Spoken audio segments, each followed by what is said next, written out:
Hola chicos, Física 88. Bueno, hoy tenemos un tema muy bonito, la máquina de vapor. El hombre había estado trabajando desde los albores de la humanidad, incluso había hecho del trabajo un castigo divino. La verdad es que era duro el trabajo, y sigue siéndolo. Pero, a base de discurrir, se ha echado unas amigas que hagan muchísimo del trabajo que él hace. Son las máquinas, ¿eh? Pero la primera gran máquina en serio que le dio unos rendimientos muy buenos fue la máquina de vapor, esta que vamos a estudiar hoy.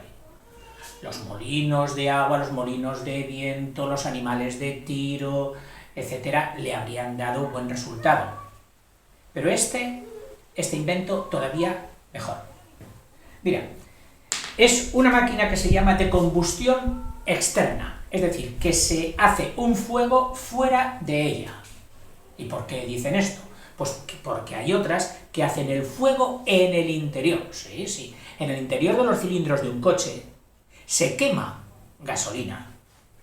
Es decir, esas son máquinas térmicas de combustión interna. Pero esta no. Esta es una máquina de combustión externa. Estudiaremos esta y luego también la turbina de vapor. Bueno, si entendemos esta ya introducimos para todas las restantes. Mira, aquí tienes el fuego externo, el hogar, la hoguera. Se queman combustibles que tengan bastante poder calorífico. El poder calorífico es mucho. El más importante seguramente de los que habrás oído es el hidrógeno. El hidrógeno tiene un poder calorífico inmenso. Luego están los hidrocarburos sacados del petróleo, la gasolina, el queroseno, etc. Pero en aquellos tiempos, finales del 18, principios del 19, que es cuando tuvo su expansión la máquina de vapor, todavía no se había hecho la destilación fraccionada del petróleo para sacar todos esos cuerpos que salen de él, que son los combustibles actuales. Lo que se tenía, y era bastante buen combustible para la época, eran los carbones, que si quieres recordarlos eran por orden de antigüedad, es decir, los más viejos, los que llevan más tiempo en las profundidades de la Tierra, era la antracita, luego la hulla, luego el lignito y luego la turba. De más poder calorífico a menos poder calorífico. Bueno, pues utilizaban estos combustibles para máquina de vapor. Se quemaba carbón aquí y se preparaba una caldera muy fuerte. La caldera que normalmente era tubular, un tubo. Luego se hicieron muchas correcciones a la caldera para que el fuego entrase por medio de tubos dentro o sea, tuvieran más contacto con el agua, etc. Lo importante aquí es que se mete agua, a este agua se le hace hervir, pero no dejamos que hierva a 100 grados, porque tendría esto destapado, y entonces, claro, cuando al agua solo tiene la presión atmosférica encima, es decir, el aire normal, y aquí está la cazuela con la llama, el agua en cuanto llega a 100 grados tiene ya una fuerza suficiente cinética, sus moléculas, para ir en contra de esta presión atmosférica y escaparse, y decimos, se ha puesto a bullir. Pero ¿qué ocurre si esta presión atmosférica la aumentas? No con la atmósfera, sino muy fácilmente tapando aquí y haciendo que el primer vapor que salga se acumula aquí.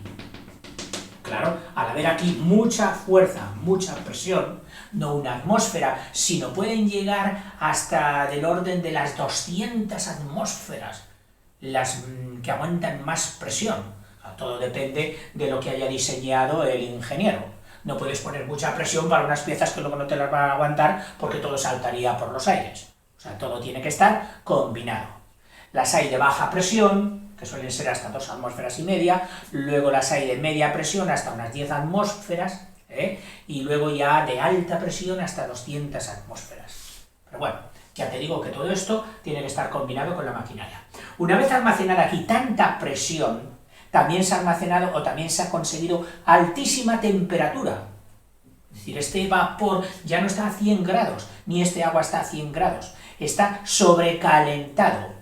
Pueden llegar al orden de los 500 grados de temperatura y hasta 600 grados de temperatura en el interior. Claro. Aquí tenemos un manómetro, que es un aparatito que nos mide la presión interior. Cuando ya hemos alcanzado la presión interior, decimos al gas, decimos al vapor. Vapor, ya puede salir por aquí e ir a la caja de distribución. La caja de distribución y el cilindro. En la caja de distribución es donde se coge la fuerza del vapor y se la transforma en energía mecánica, en mecanismo, en movimiento. Ya tenemos la energía térmica transformada en energía mecánica. ¿Cómo lo consiguen esto? Bueno, aquí hay muchos inventos, muchos pequeños artificios, unos señores mejoraron lo que los anteriores habían hecho y así se van consiguiendo máquinas más perfectas. Esta fue la que hizo, o a la que llegó el señor Watt, que seguramente es al que más le debemos en los avances sobre la máquina de vapor. La máquina de vapor que fue tan revolucionaria en su tiempo, que hizo, y a toda aquella época se la llamó la Revolución Industrial.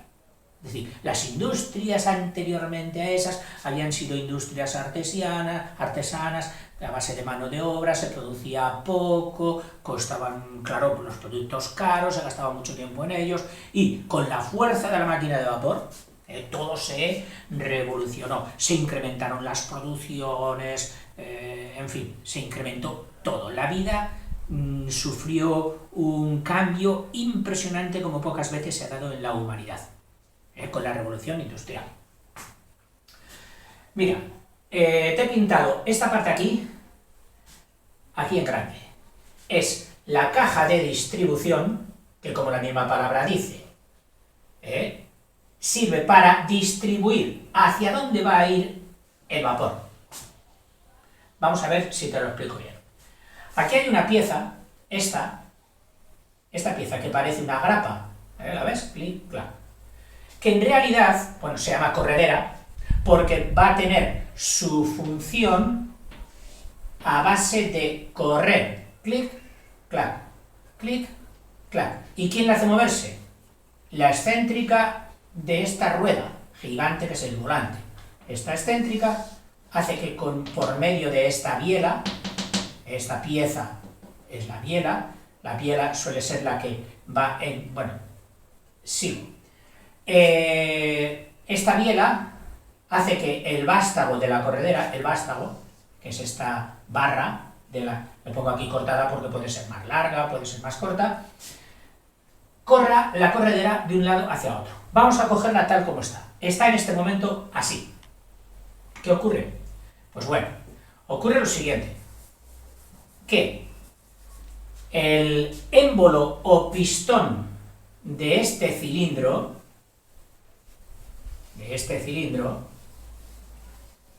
y si digo cilindro es porque lo es, esta parte de aquí es un cilindro. Y por su interior va una especie de galleta,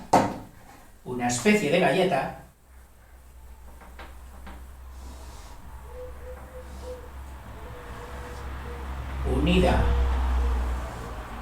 a esta barra que se llama vástago, y todo esto, que es clic, clac, que va a tener un movimiento de vaivén, también llamado de zig-zag. Bueno, pues todo esto se llama el émbolo o el pistón. La corredera, al principio, cuando el pistón está aquí, está corrida de la forma siguiente, está dispuesta de la forma siguiente. Está aquí.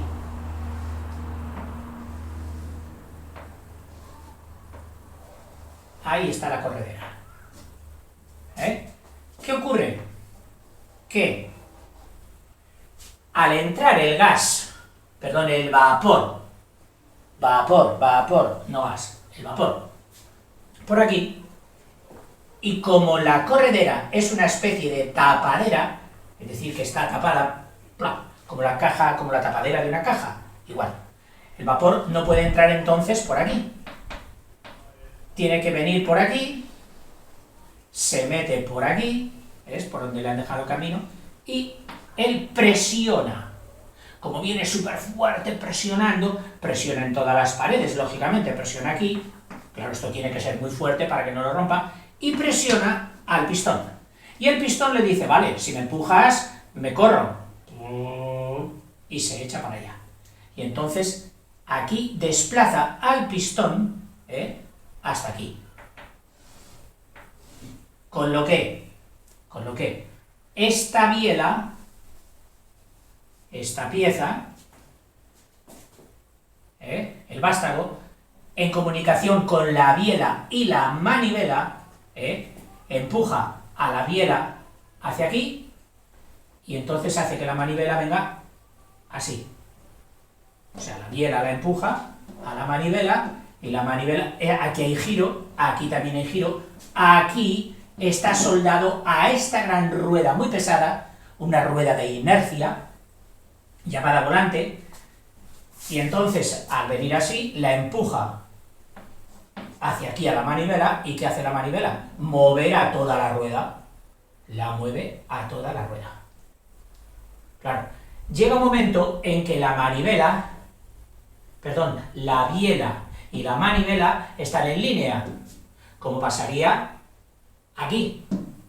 Bueno, no, en este momento la biela habría venido aquí, porque el vástago la habría traído hasta aquí, estaría aquí, y la manivela estaría debajo de ella, que sería este caso.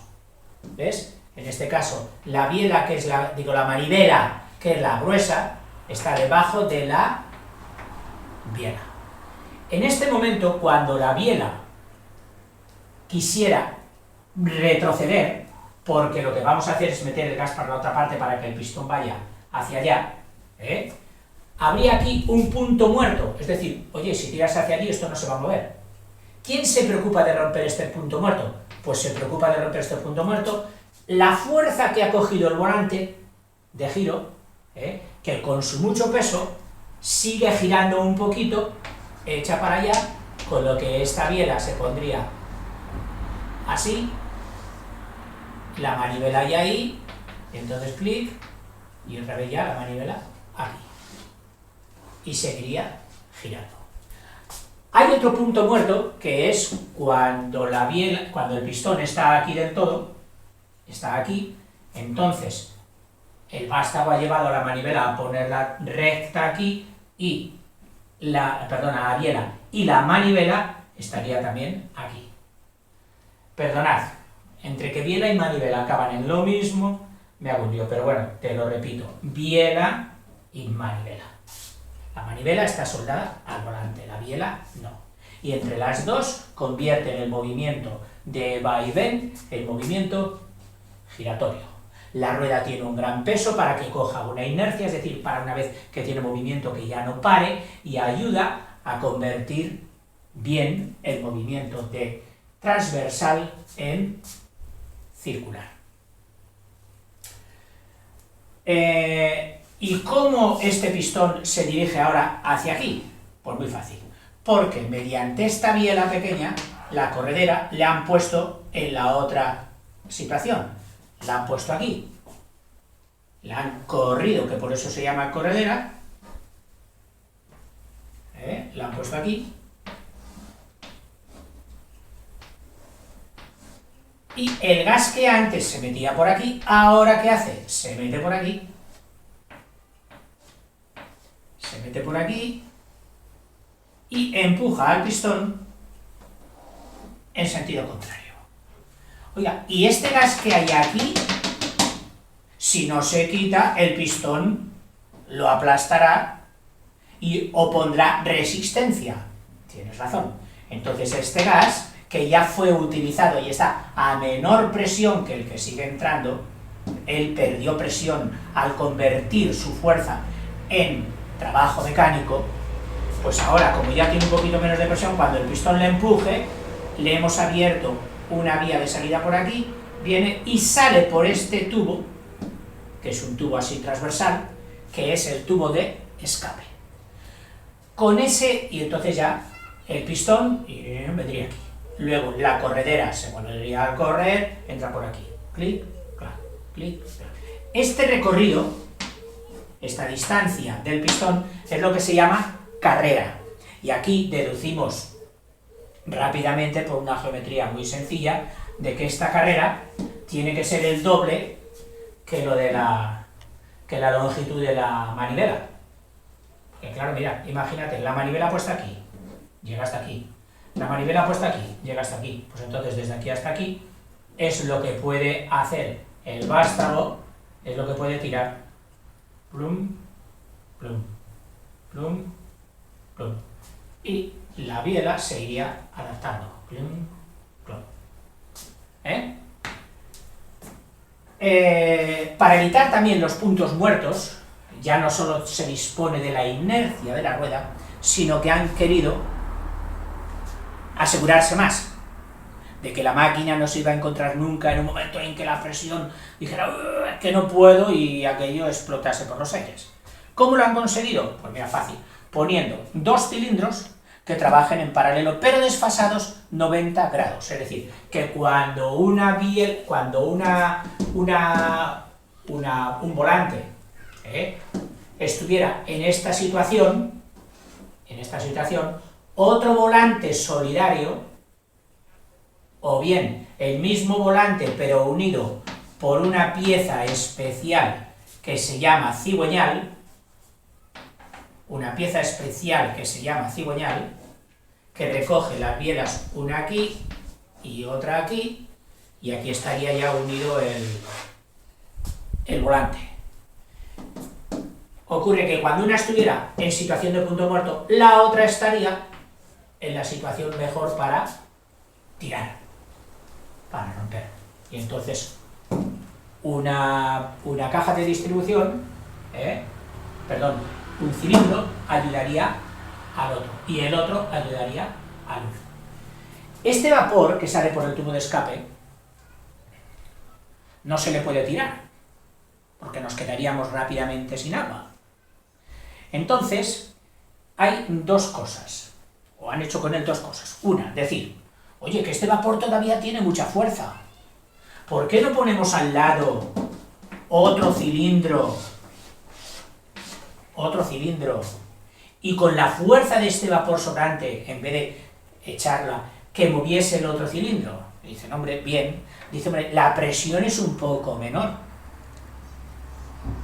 y entonces no va a hacer la misma fuerza que el otro y se va a descompensar cuando vengan todos al mismo cigüeñal para mover el volante. Conviene que hagan la misma fuerza. Dice, bueno, pues eso lo podemos conseguir de la siguiente manera. Si este cilindro tiene esta superficie, el segundo cilindro lo vamos a hacer de una superficie un poquito mayor, y entonces, como la presión es menor pero la superficie es mayor, la fuerza que hará será en el siguiente. Eso lo han sacado de aquella formulita que decía que presión es fuerza partido por superficie, o fuerza por unidad de superficie. Si para tener la misma fuerza, la fuerza sería igual a la presión por la superficie. Si la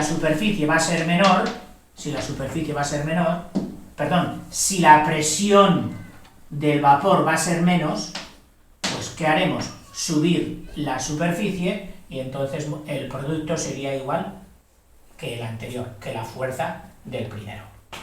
Aumentando la superficie, con una presión menor sacaremos la misma fuerza.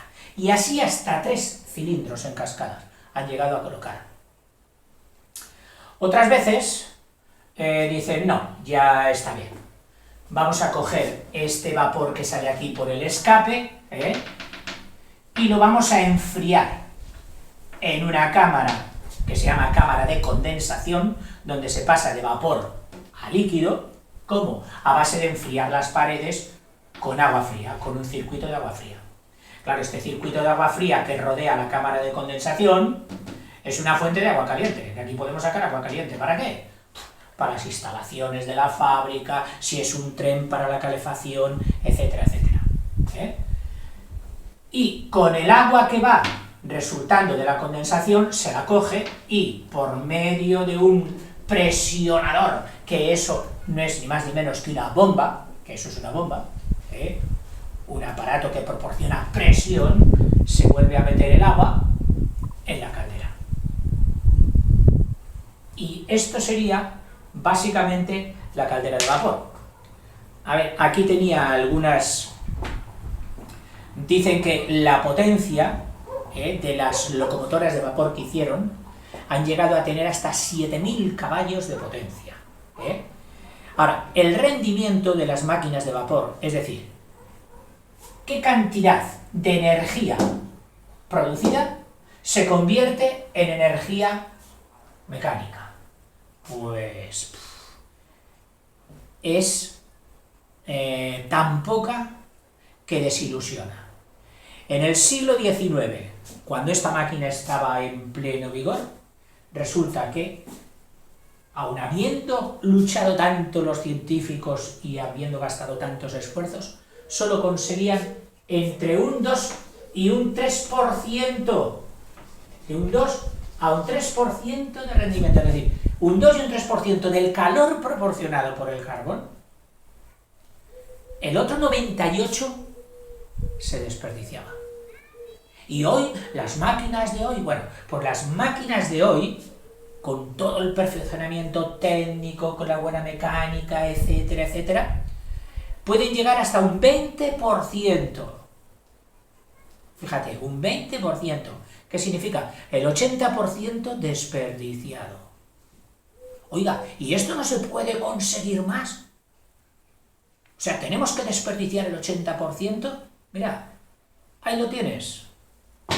Eso está preparado para las nuevas generaciones, para que no se desperdicie la energía, hacer máquinas más perfectas. Oiga, y los motores de coche, bueno, pues los motores de gasolina pueden llegar alrededor de un 20 y tantos, como mucho a un 30%. Los motores de gasolina. Y el más rentable, el que más aprovecha la energía, es el motor diésel. El motor diésel, que puede llegar de un 35 incluso a un 40% de rendimiento. Pero aún así, se desperdicia el 60% de la energía que da el gasoil. O sea, que de lo que tu padre echa en el coche, por decirlo así, de 100 partes, de 100 unidades de calor que diera, el motor, el movimiento que utiliza tu padre, luego el coche de tu padre, solo es el 40%, el otro 60% se desperdicia. Van investigando mucho, van poniendo nuevos carburadores, catalizadores para mejorar la combustión, muchos inventos pequeñitos para todo esto, pero amigo, es muy difícil que la energía no se escape. ¿Qué más? Los usos actuales de la máquina de vapor. Bueno, pues todavía quedan algunas líneas férreas que funcionan con máquinas de vapor. Y el vapor se utiliza mucho también para producir electricidad. Es decir, estas máquinas, pero de nueva generación, y especialmente las que te diré en el vídeo siguiente, las turbinas de vapor, se utilizan para mover grandes generadores de electricidad, grandes dinamos y alternadores, grandes turbinas que generan electricidad. Y esa electricidad luego se eleva de alta a alta tensión para poderla llevar en cables, y se lleva a las grandes ciudades pues para consumir, y esa es la electricidad que llega a tu casa. O sea que muy posiblemente esté hecha también por el vapor. Aunque los combustibles ya no son los combustibles de aquella época. Suelen ser combustibles más caloríficos derivados del petróleo. Gas natural, gasoil, gasolina, fuel oil, aunque se está haciendo mucha investigación en utilizar el carbón, pero dejándolo antes tan triturado y como en polvo, para que pueda ser casi inyectado como si fuera un líquido en los quemadores y tener una combustión mucho más perfecta. Luego también hay quienes abogan, pues decir, oiga, ecológico, ¿qué vamos a quemar? Madera. ¿Es la que menos poder calorífico tiene? Es igual, pero hay mucha y tendríamos el dióxido de carbono que arrancamos de la Tierra, lo damos a la naturaleza, lo damos a la atmósfera y luego las plantas lo volverán a coger. Y entonces el ciclo no se rompería, no calentaríamos la Tierra. Aquello que cogemos lo damos y las plantas lo volverían a coger. Pero claro, tiene poco rendimiento y eso no es goloso. Los industriales hacen máquinas para sacar dinero. Y si no es rentable, pues no lo hacen. Utilizan lo más rentable. En fin, y esto es poco más o menos lo que quería decirte sobre la máquina de vapor. Discúlpame todos los lapsus que he tenido entre biela y manivela. Te dejo claro que esta es la biela y que esta era la manivela. Y que entre las dos conseguían el movimiento de vaivén, el movimiento circular. La rueda de inercia, ¿por qué? Porque inercia ya sabes que era aquel principio de la materia que si estaba en reposo seguía en reposo y si estaba en movimiento seguía en movimiento. Entonces se trata de poner en movimiento esta rueda para que luego ya ayude a que todas las piezas vayan combinadas y bien. Aquí el engrase es fundamental. Si no está bien engrasado todo este mecanismo, no se puede llevar nada a cabo. Bueno, pues hasta el siguiente.